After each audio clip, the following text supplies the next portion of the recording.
Welcome, and thank you for joining us today. My name is Mary Price. I'm the Events and Marketing Manager at the Shingo Institute at Utah State University. I'm pleased to have John Quirke with us today. John is a senior partner and head of the life sciences and health sector at SA Partners, who is a Shingo licensed affiliate. He is also certified to teach the Shingo Workshop Series, and he has helped several organizations prepare to challenge for the Shingo Prize. In addition, he is a recent recipient of the Shingo Publication Award for his book, TPM, A Foundation of Operational Excellence. If you haven't had a chance to read the article John wrote on the topic we are discussing today, I would encourage you to visit our website, shingo.org, click the media tab, and select the blog.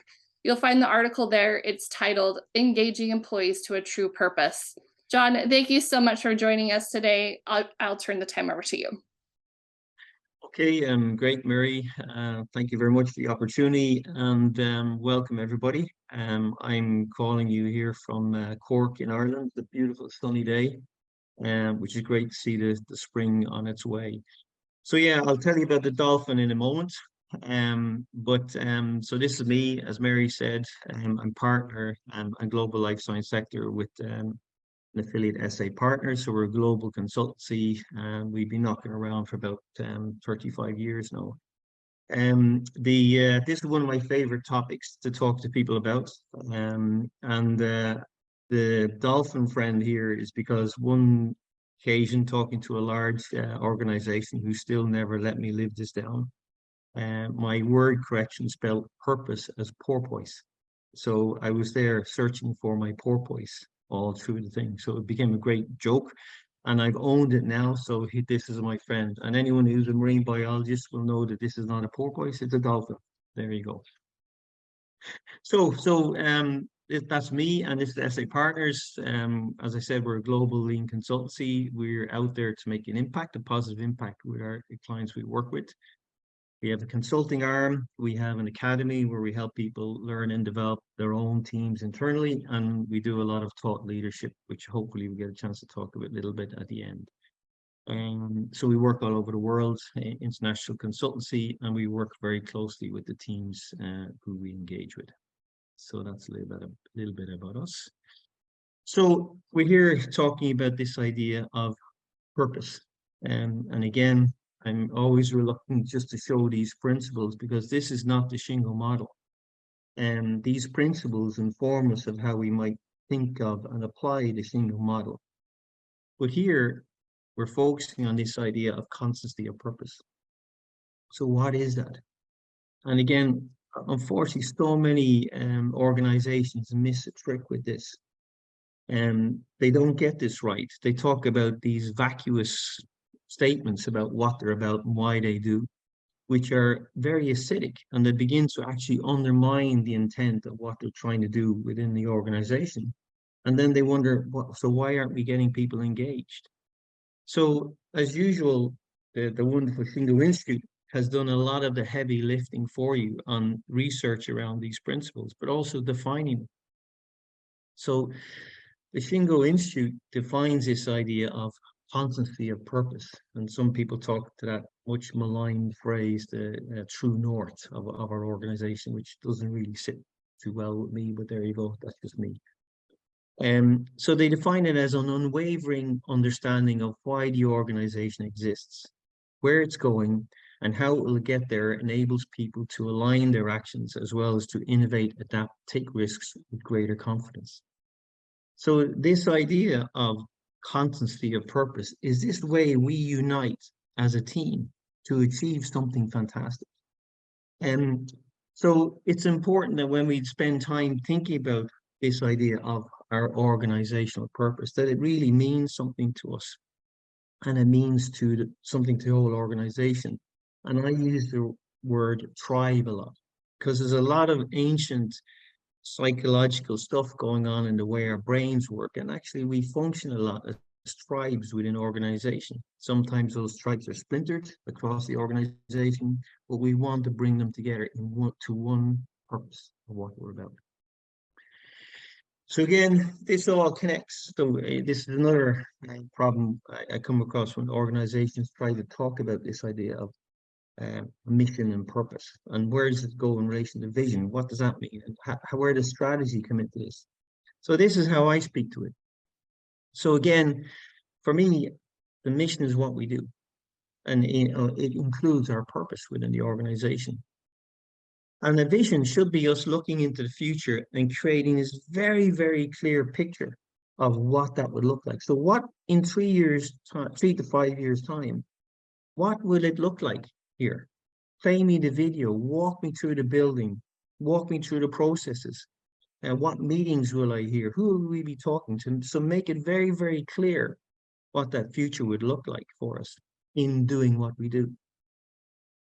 And the other piece then is strategy. And strategy is how we actually make that happen. What is the step-by-step actions that allow us to deliver that vision and achieve our mission and purpose into the future and make it better, more engaging, more valuable to our clients and our customers.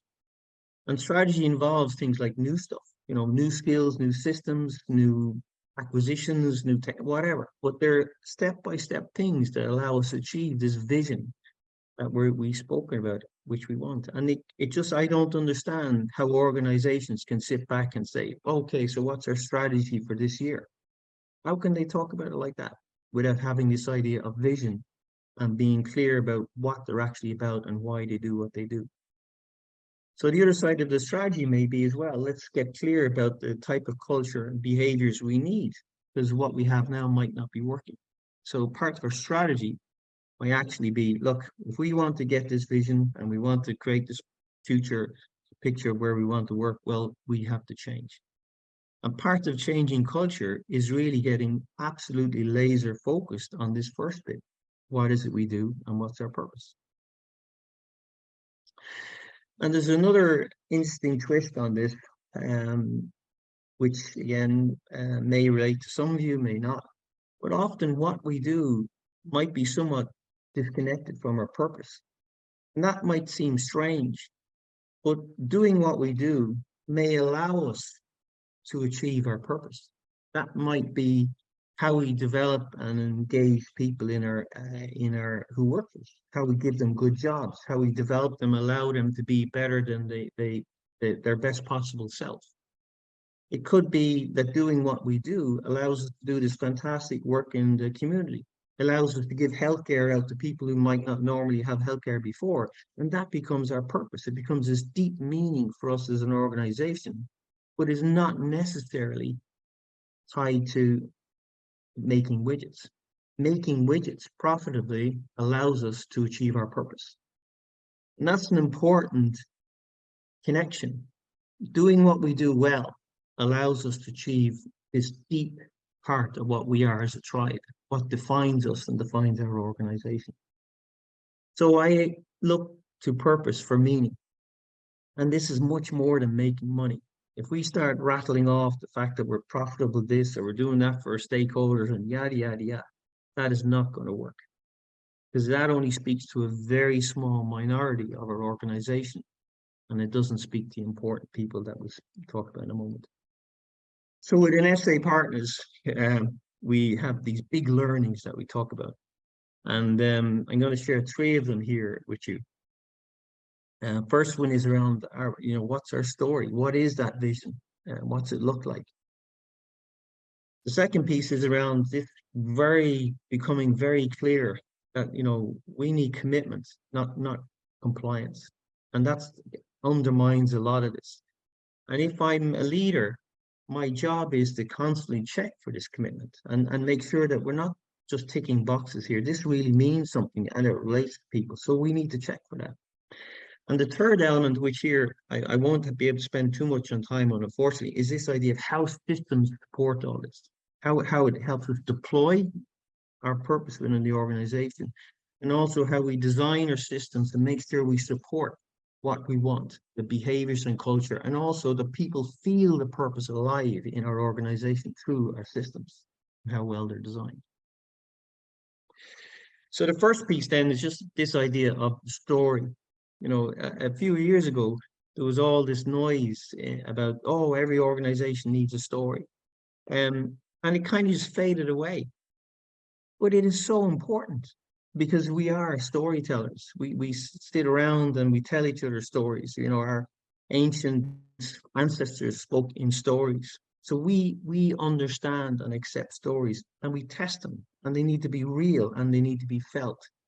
So again, this is a core task of when we define our leadership and we talk about purpose, it weaves into a really, really strong and powerful story about the organization and what it's trying to achieve. But again, there's three elements of this. So when we see these as fundamental truths, again, we've heard this many times, the senior leaders give direction and influence through their actions and also their omissions. So they define the culture and behaviors of the organization. So the crew at the top, that's who everybody's looking at. But if we want to influence and deploy a story or a purpose in an organization, we absolutely rely on that middle element, the managers and supervisors. They're what we call the power. They influence the day-to-day, week-to-week activity, their behaviors, what they do, what they say is important, and what is not important. Again, they are the power behind us defining and aligning to a purpose. But the impact, what we're trying to do, you know, how we make that purpose real, how we do well at what we have to do so we can make this purpose real, only happens at the front line. So whatever we define as our purpose and whatever story we tell, it must be accepted and must feel right for that group of people. That could be people working in a laboratory. It could be our salespeople on the road. It could be people in the office handling invoices or credit queries, or it could be people on the manufacturing line. But that's where business performance is won or lost. What happens in those incidents where people have a decision to make in points of time, will I do this or will I do that? That's where we win or lose our organization. And everything above that influences that activity. So again, like I said, our leaders, our senior group of people, they set the direction. And they're being watched all the time by people in the organization. The story they tell, is it real? Do they really believe the purpose of the organization? Do I see them acting out purpose in the organization? But most importantly, do I hear that same message from my middle management and supervisory groups? Do they speak to it? Do I have a chance to engage in that? Because again, it's what will appeal to me on that front line piece where the rubber is hitting the road is important. So how we get it wrong, sometimes this is a common, I work a lot in the pharmaceutical life science world, and I hear things like this all the time. So we exist for our patients, that's their purpose, which all sounds great. Okay, and organizations will bring in patients and they'll talk about the fantastic stories and the cures they've had and the great efforts people have made to achieve all this, and fantastic. And we make a big deal about it. Okay, and we haul people out from different departments and they attend these meetings. But fortunately, a lot of these meetings aren't actually attended by the people who actually add value, because they're working. They're adding value. So it's very hard to release them to go and see all this stuff, which again in itself is a bit misguided. So in this particular organization, and again, it's not alone by any manner of means, the reality is that this process was actually very complex. A lot of problems going on, a lot of documentation errors, a lot of delays, a lot of poor training, a lot of very complex processes that didn't really make sense. So if we're all about the patient, why the hell don't we fix these processes? Why don't we make them work better? Why don't we eliminate all this hassle and frustration and allow people to succeed rather than setting them up to fail repeatedly? So it became a quite acidic, as I mentioned earlier, force within this organization, and basically it turned people off. So look, we could do so much more if. So don't tell me we're all about our patient when all this nonsense is going on in our organization. So another one that's quite common at the moment is, again, huge pressing issue over time. But are we really just painting our chimneys green, or actually really going after real change in our organization? So people see this and they feel it. So if we define our purpose in that organization, it must be lived. It must be felt in everything we do within the organization. If we want to focus on creating the cheapest and most cost-effective patient cure or medical device or whatever, well, how do I see that in how I run my process? How do I constantly improve it? How do I measure the process so I understand what's the best bang for the buck and what I do in my improvement?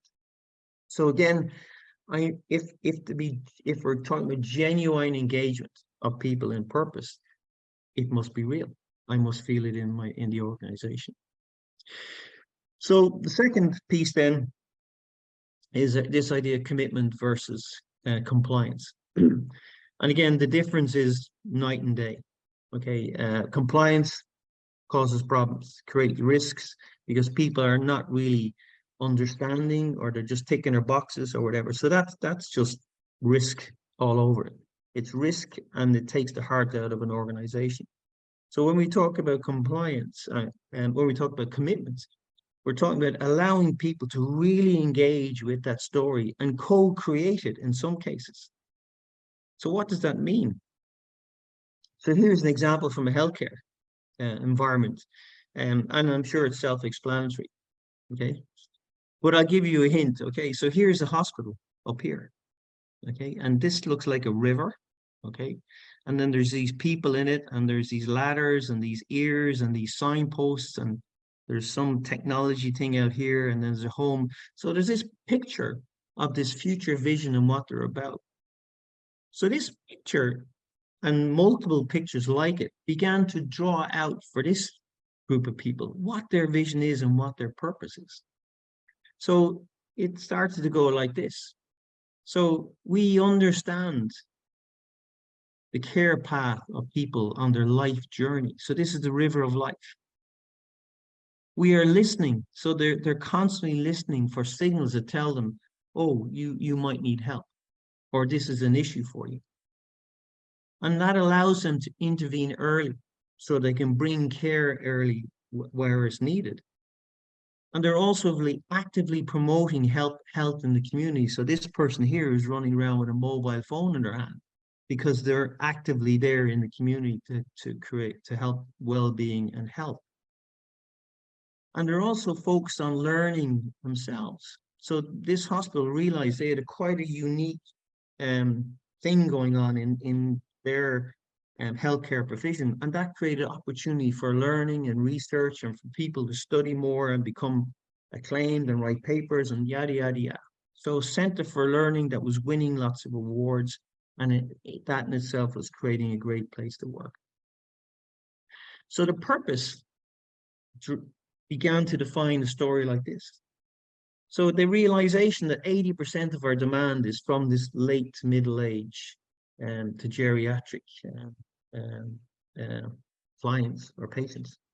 We're not doing pregnancy stuff. We're not fixing broken bones from we're emergency department. We're in this middle to late middle age piece. So it began to focus their minds on what our purpose really was, and it was around our community and the health and safe living within that community. So again, what they do is manage and improve the health and well-being in our community, so they can delay the life point at which people need our care. So this is actually working against the idea of customers. We want to, help them stay healthy in our community. So the point that they need our care becomes later and later. And that was transformational for this organization in relation to what they did, what they became involved in, how their employees supported community health activity.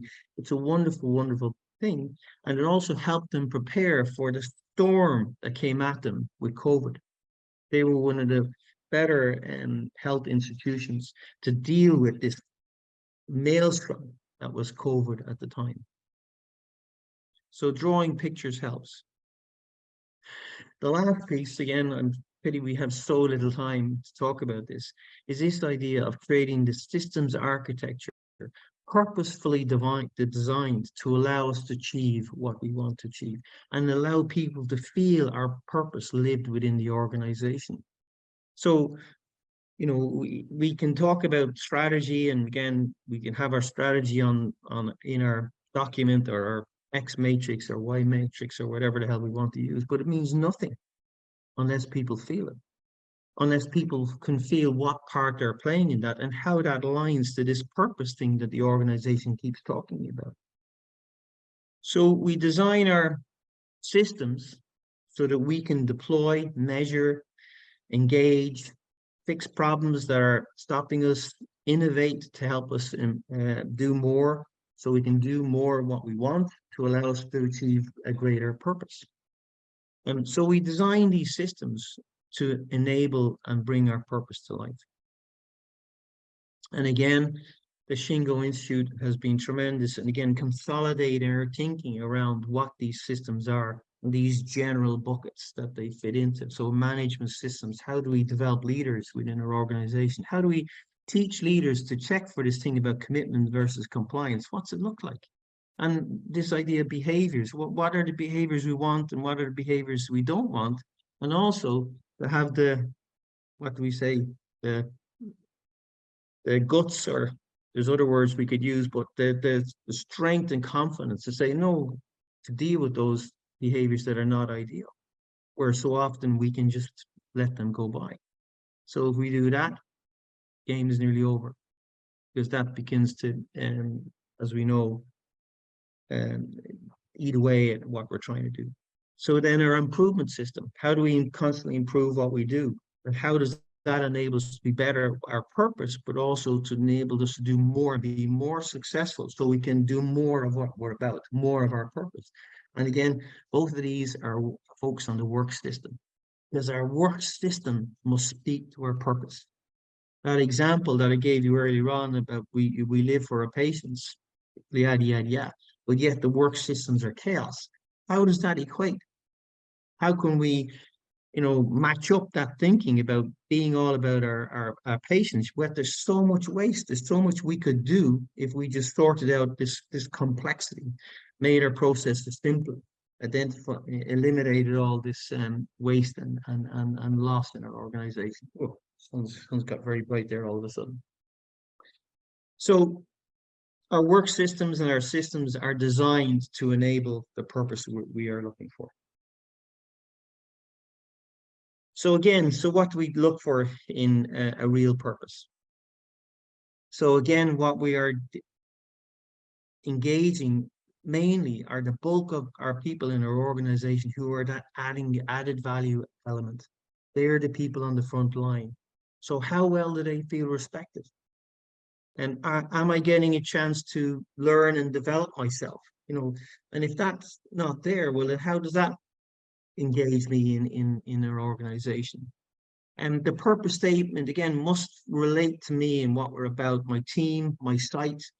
And often that means that, you know, there's this real genuine link to community. So what am I doing in the community? How am I helping the community around me be better, be safer, be more environmentally friendly, whatever? But it means something to me.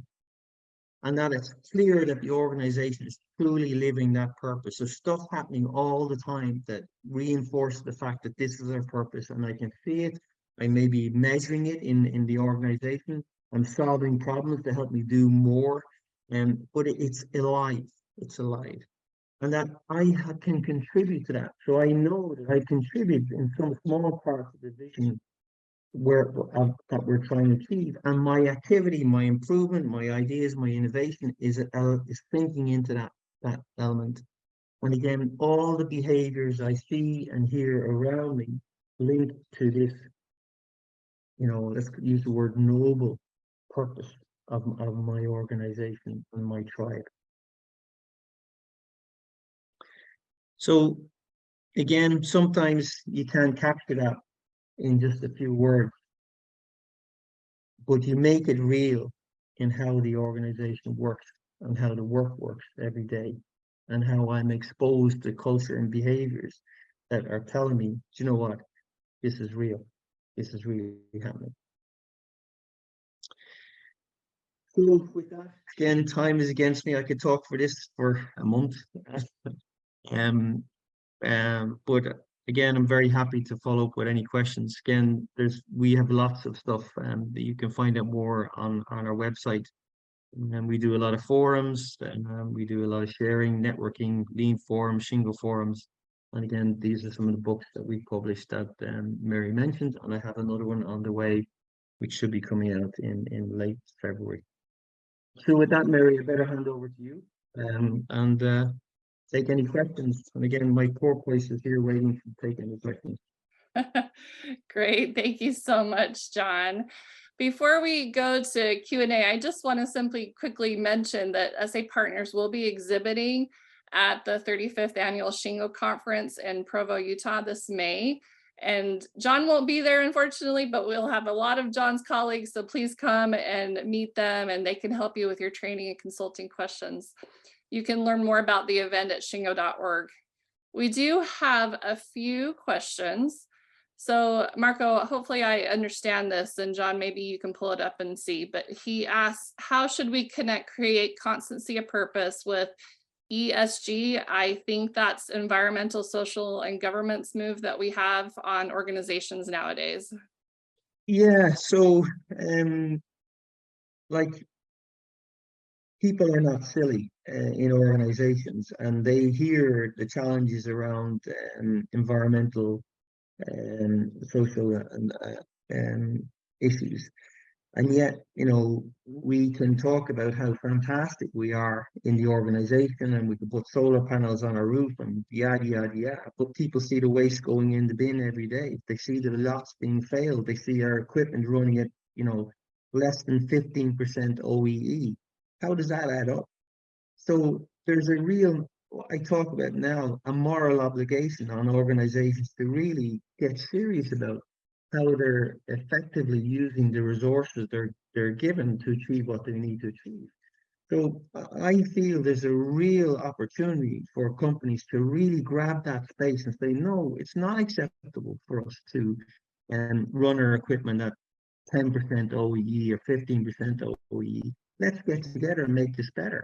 And you know what? Doing that makes us better, makes us more profit, and allows us to do more of this purpose that we're talking about.